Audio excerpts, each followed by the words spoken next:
All right, thank you for joining me today with Veterans Voices. Today we're going to be interviewing a Vietnam War veteran, and we have a profile of a Civil War veteran with a unique connection to Marlborough. And we'll also be hearing from Mike Hennessy, Marlborough Veterans Agent, on opportunities and availability of veterans programs for those in the community.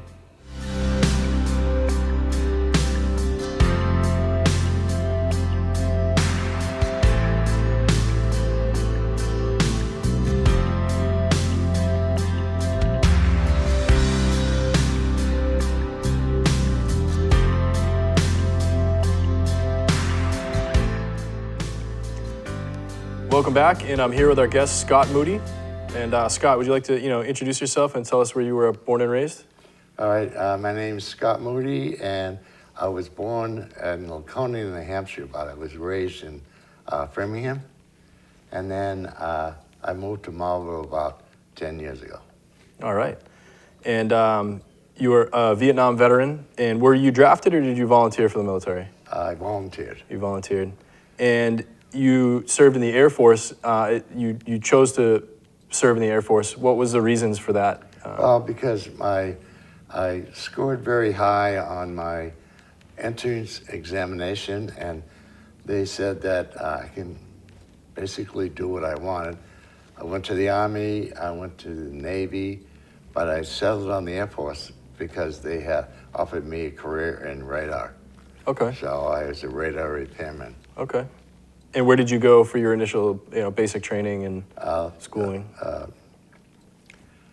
Lackland Air Force Base in Texas. Okay.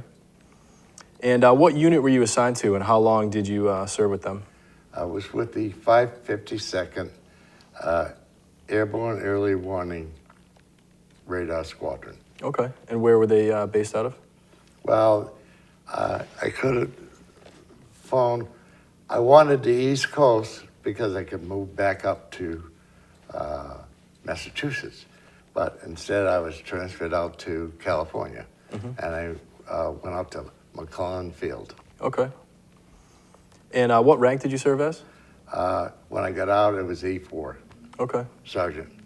Yep.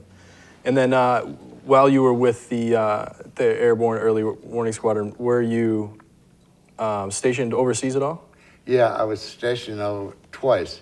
Once for 3 months in Gwangju, Korea, and then 3 months in Korat, Thailand. Okay. And then do you have any interesting stories or anything you'd like to share about your time overseas? Well, I was primarily, my job was to perform maintenance on the ground, keep the airplanes, when they landed, they would troubleshoot them and then keep them running if they had any problems. But every week they had people at one time would fill out a list of people that would want to try to do on flight. So when my name came up, I went up to operations, and they said that I could go up on the flight. And so we left Korat. We did through Cambodia and Laos. We followed the Ho Chi Minh Trail all the way up to China. And we could, on the radar, there's 8 crew members that watch the radar screens. And if they found any anomalies like IFF, identification friend or foe, if they didn't respond, then they would, and the radar system on the bottom of the plane had a 550-mile radius. So we didn't need to fly for that far up to have any air cover. But halfway through the mission, about 6 or 7 hours, we lost all the oil out of the starboard side of the plane. And I said, oh, okay. Then we had to drop from 26,000 feet down to 3,000 feet. And of course, by losing that much hydraulic fluid, we had to shut down the generators on the aircraft. And so we lost our radar. Now, with a 550-mile radius, we had plenty of time to, if we were being tracked by any fighters or anything like that, we could radio to SAC to send up flights and jets to escort us back to safety. But without that, all we had was the Shepshire radar, which is only 65 miles. And so we had to drop down to 3,000 feet, and we had to make emergency landing at Da Nang. And we were stuck there for 4 days. And we didn't know how to get back to Thailand from that point. Mm-hmm. So we were looking for a bicycle, bus, or anything.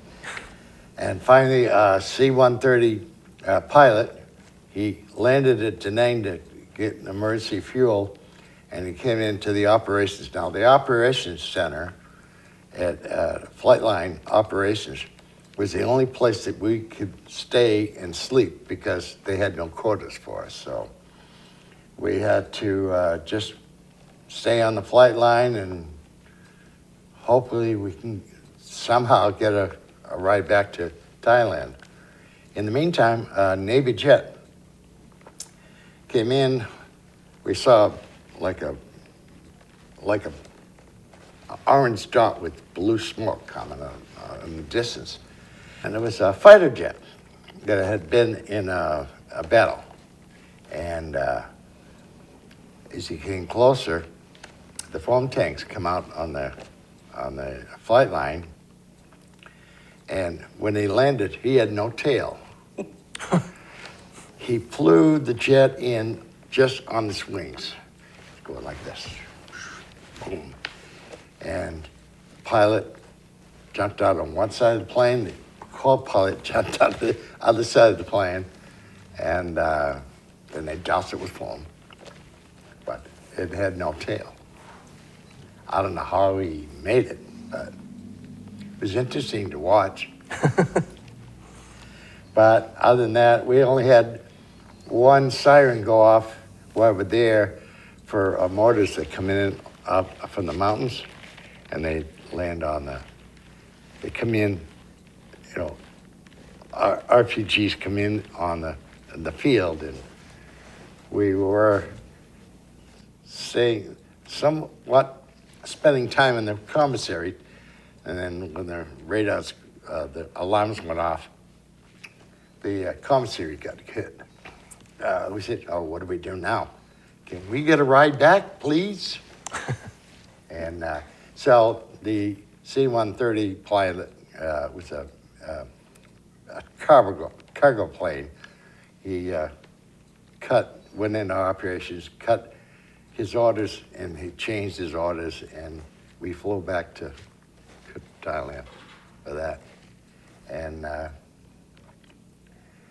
that was, interesting. Let's see, that was it. And what years did you serve with the Air Force? 69 to 73. Okay. And then once you were discharged, are there any veterans organizations you became involved with, or? No, not for a long time. Okay. I didn't become involved in anything with the veterans organizations because when I came back from Nam, even in California, the general public didn't really show their appreciation. Mm-hmm. And so none of us talked about it, none of us did anything about it. But when I came back here, I had 2 strokes down in 2014. And after that, I just decided to stay here, and then I got involved with Mike's predecessor, and we got involved with now the American Legion. I'm junior vice commander there. I belong to the Italian American Club, and I belong to the DAB. Okay. So those are 3 organizations that I only have, that much interest in. I haven't joined like the embeds or anything like that because being spread too far thin. So, Yeah. And how do you find, the Legion and the ITAM and DAV? well, it's their organizations are completely different as far as who becomes members and what they do for the members. And the DAV is especially because the DAV, all we do is just go out, raise money, go out and panel in, as they say. But we set out in malls and stop and shops and all that, collecting money, and then we bring it back and then we give it out. Mm-hmm. All the money that comes in, we give it out. So, but it's a worthy cause, and I agree with it. All right. Yeah. All right. Well, thank you, Scott, and we'll be right back. Can't believe you're doing this alone. I've done it before. I remember you threw your back out. How you holding up? Hand me that board. Nothing wrong with getting help. I'm good. I did it when Felicia left. I'll figure it out. I know you will, but you don't have to do it alone. That's all I'm saying. If I promise to look into it, will you drop it and help me build this fence? Now you need my help. It can be a real pain sometimes, you know that? Mm-hmm. If you or a veteran you know needs support, don't wait. Reach out. Find resources at va.gov/reach.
All right, and welcome back.